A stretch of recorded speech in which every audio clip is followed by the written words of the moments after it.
Hello నమస్తే welcome back to our channel. This is Madhu. Super star Rajinikanth తెలుగులో చేసింది చాలా తక్కువ సినిమాలే అయినా కూడా ఆయన సినిమాలు తమిళ్లో ఎలాంటి క్రేజ్ తెచ్చుకున్నాయో తెలుగులో కూడా అలాంటి పాపులారిటీనే తెచ్చుకున్నాయి. డబ్బింగ్ సినిమాలే కాదు, రజనీకాంత్ తెలుగులో చేసిన సినిమాలు కూడా సూపర్ హిట్ అయ్యాయి. సినిమా మొత్తం కాదు, ఒక క్యామియో రోల్ చేసి సూపర్ హిట్ అందుకున్నారు రజనీకాంత్. అదే కలెక్షన్ కింగ్ మోహన్ బాబు నటించిన పెద్దిరాయుడు. ఆ సినిమాలో రజనీకాంత్ నటించడం వల్లే సినిమాకు ఆ రేంజ్ హైప్ వచ్చింది. పెద్దిరాయుడు సినిమా మొత్తం ఒక ఎత్తు అయితే రజనీకాంత్ పోర్షన్ మరో ఎత్తు. అయితే రజనీకాంత్ పెద్దిరాయుడు సినిమా కేవలం తన స్నేహితుడు మోహన్ బాబు కోసమే చేశారంట. రజనీకాంత్ 50 ఏళ్ల సినిమా ప్రయాణంలో పాటు కూలీ సినిమా రిలీజ్ సందర్భంగా ఆయనతో ఉన్న అనుబంధాన్ని చెబుతూ మంచు లక్ష్మి సోషల్ మీడియాలో మెసేజ్ చేశారు. నాన్న రజనీకాంత్ ప్రాణ స్నేహితులు. చిన్నప్పటి నుంచి మా బర్త్డేస్ కి ఆయన వచ్చేవారు. ఆయన ఎంత గొప్ప వ్యక్తి అనేది పెద్ద అయ్యాక తెలిసిందని మంచు లక్ష్మి అన్నారు. 50 ఏళ్ల వారి స్నేహం ఎప్పటికీ ఇలాగే కొనసాగాలని కోరుకుంటున్నా. కష్టాల్లో ఉన్నప్పుడు ఒకరికొకరు నిలబడ్డారు. పెద్దిరాయుడు సినిమా నాన్న కోసం మాత్రమే రజనీకాంత్ చేశారని చెప్పారు మంచు లక్ష్మి. అంతేకాదు,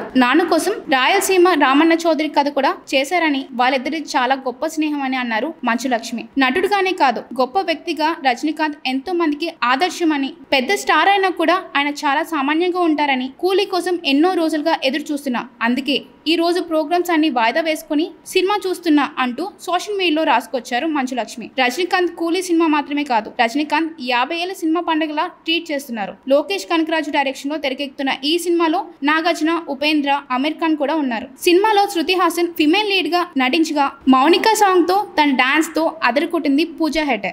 Hi guys, subscribe to JKTV. Subscribe to JKTV. Please subscribe to JKTV. Subscribe to JKTV. Hi, Andarki Namaskaram. Please subscribe JKTV. Andarki Namaskaram. Please like, share and subscribe JKTV.